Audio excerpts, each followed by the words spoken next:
What's going on, everyone? Chris from Pickdawgz.com here with the Wraparound. We're going to be breaking down the NHL action going down on Thursday, January 9th, 2025. If you like this content, make sure you smash that thumbs up, subscribe to our channel. Let me know your NHL picks in the comment section below. And if you're looking for my best bets, including my daily $15 best bet, head to Pickdawgz.com, click the Premium Picks tab at the top of the page.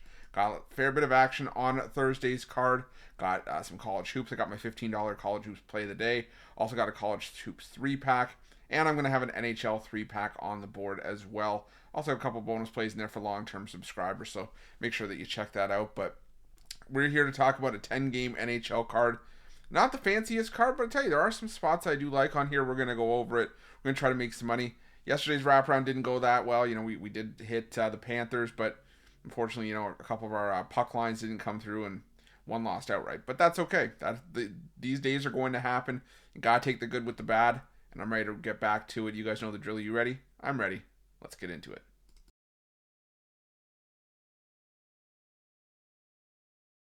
Our first game comes to us from the Wells Fargo Center, where the Philadelphia Flyers take on the Dallas Stars. And the Philadelphia Flyers just far too inconsistent for me to feel comfortable about backing in a spot like this. They've lost 3 straight and 7 of their last 10. They've been less effective at home this season, 8-10-1 at home compared to 9-9-4 on the road. The Dallas Stars, they've quietly won 5 straight games. A lot of those games came at home, where they are 16-5-1 this season, but they do have a winning record on the road of 9-8. For me, it's just the Stars are nothing in this game. I'm going to take the Stars on the money line at -165, as well as in regulation at -115.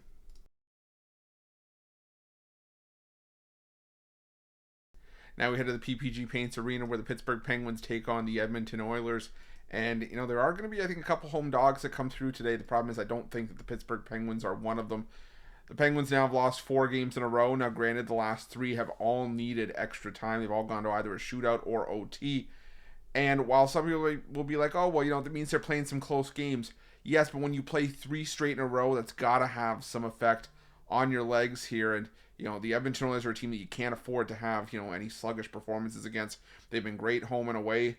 On the road this season, 11-5-2. Outstanding on the road. Like I said, they've won 4 straight. And if you look head-to-head between these two teams, Edmonton has won the last 7 meetings between these two teams. All 7 meetings have gone Edmonton's way by 3 or more goals by a combined score of 37-9. I'm taking the Edmonton Oilers in regulation on the puck line in this one.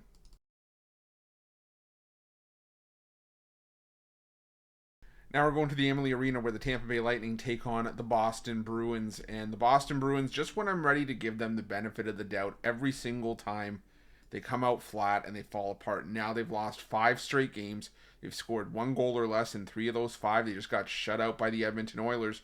And now you go to Tampa Bay to take on a Lightning team that's had the upper hand on Boston the last couple meetings. They've won 4 of the last 6 head-to-head between the two. And Tampa Bay, playing some decent hockey at home this season, 12-6-1. They just snapped a 4-game losing streak with a win at home over Carolina. I think that's what sort of needed to happen for Tampa Bay to get right after that losing streak. Not when I'm rushing to the window to bet. It's only a lean for me here, but I lean towards the Lightning. I just need to see a pulse from the Boston Bruins before I jump on board with them in any sort of case like this.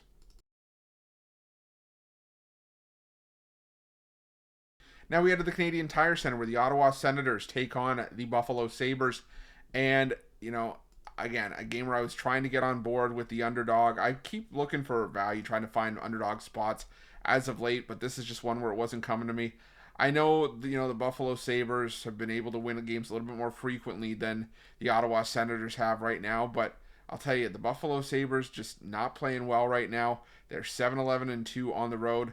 The Sens, they've fallen apart a little bit. They've lost 3 straight and 5 of 6, but I still think at the end of it all, that the Ottawa Senators are still the better team here. They're still just playing the better hockey. I trust the goaltending situation a little bit more for Ottawa than I do Buffalo. Maybe the over is worth a look here if you don't want to play on the Sens. I don't blame you, but for me, it's a lean towards Ottawa here.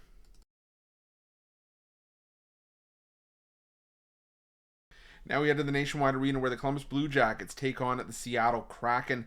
And I don't get the line. I'm not gonna lie to you guys. I said I'm not gonna be honest. Of course I'm gonna be honest with you guys. I don't get the line. Seattle, yeah, they've won 5 straight head-to-head with Columbus, but these are teams that meet twice a year. And yes, Seattle won the last meeting in Seattle earlier this season, but Seattle is a marginally better home team than they are on the road, and you can argue that the records are about the same because Seattle's played more games at home this season than they have on the road. They're 8-11 on the road, 9-10-3 on the road, 9-10-3 at home.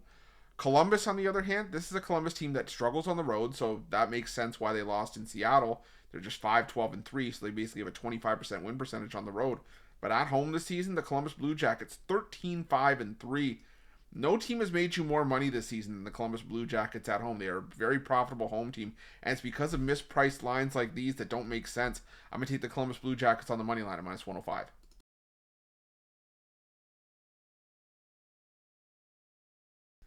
Now we head to Madison Square Garden for probably my least favorite game of the day between the New York Rangers and the New Jersey Devils. The reason it's my least favorite game of the day is because I can't trust the New York Rangers. I don't want to lay this price with the New Jersey Devils, but it's the lesser of two evils here. I got to go with the Devils because the Devils, I feel like, are still the better team despite recent issues that they have had. They've lost 4 of their last 5, but they did just beat the Seattle Kraken on the road. The New York Rangers, they can win games here and there. They've alternated wins and losses in each of their last 5 games. So if you believe in that probably, that pattern, that probably means they're due for a win here. But the Devils have owned this matchup this season. They've won back-to-back meetings between the two in the month of December by a combined score of 10-1. So it wasn't even like these games were close. The Rangers, until I see a sign of life from the New York Rangers, I'm going to assume they're DOA. Give me the Devils in regulation and a lean at minus 120.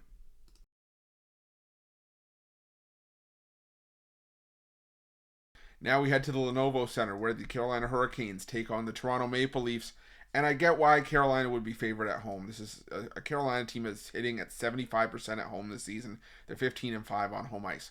However, this is the first game of a back-to-back for the Carolina Hurricanes, so there is always a possibility that you could see Dustin Tokarski in net for the Carolina Hurricanes. And even if Tokarski doesn't go here, Peter Kochetkov hasn't been as sharp for the Carolina Hurricanes either, and this is a Hurricanes team that's dropped 6 of their last 10 games. The knock on the Toronto Maple Leafs this season has always been they play better at home where they're 17-7 and not as well on the road, but they've won 5 straight games on the road. They beat Philly, they beat the Islanders, they beat the Red Wings, they beat the Buffalo Sabres lately, so I'm going to take a shot here on the Maple Leafs. They're playing really well. They've won 5 straight games overall, and like I said, 5 straight wins on the road as well. I think the Leafs are in great form to give this line some value, so give me the Leafs here at plus 140.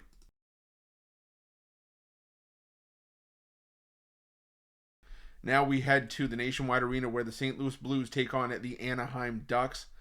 And this is one of the spots where I think I can get on another dog here. The St. Louis Blues, yeah, they've owned this matchup head-to-head. They've won the last 7 meetings between these two teams. But the St. Louis Blues are still an inconsistent team. They go on these runs where they win 2, they lose 1, win 2, lose 2. They're coming off of back-to-back road losses. Now they go back home where they've actually been less effective this season. The Blues have a better record on the road than they do at home. They're 11-10-3 on the road, 8-9-1 at home this season. And the Anaheim Ducks are actually an incredible 28-12 on the puck line this season. I can almost guarantee you that the majority of those games have been played in the underdog role outside of maybe games against teams like the San Jose Sharks. Head-to-head between the two, like I said, it's been all St. Louis, but you look at the last few games for the Anaheim Ducks, all as underdogs. They have 4 outright victories, and the 2 losses have been by 1 goal to the Calgary Flames and the Edmonton Oilers. I think there's value here with the Ducks. I'm going to take a shot here on the Ducks plus 1.5, and I'm going to put something on the money line at plus 165.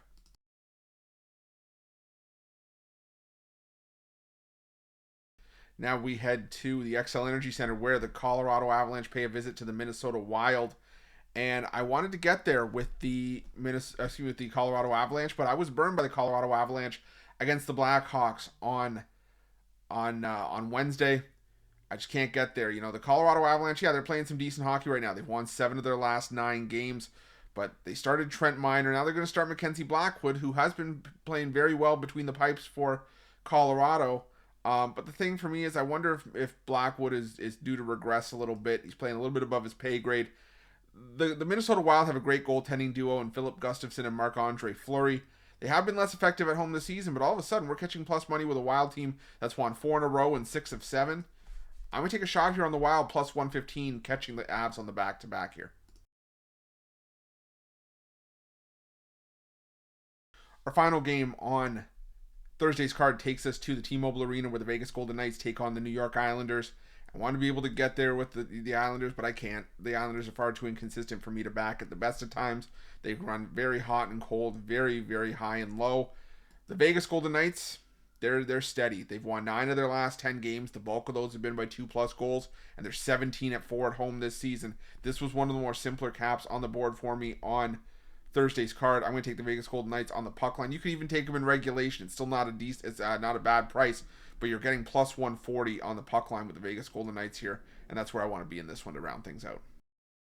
That's it. That's all the NHL action for Thursday, January 9th, 2025. If you like this content, make sure you smash that thumbs up, subscribe to our channel. Let me know your NHL picks in the comment section below. And if you're looking for my best bets, including my daily $15 best bet, head to pickdawgz.com. Click the premium picks tab at the top of the page. And remember to use the promo code PICK at checkout for 15% off your purchase. Thanks so much for watching. We'll see you guys soon.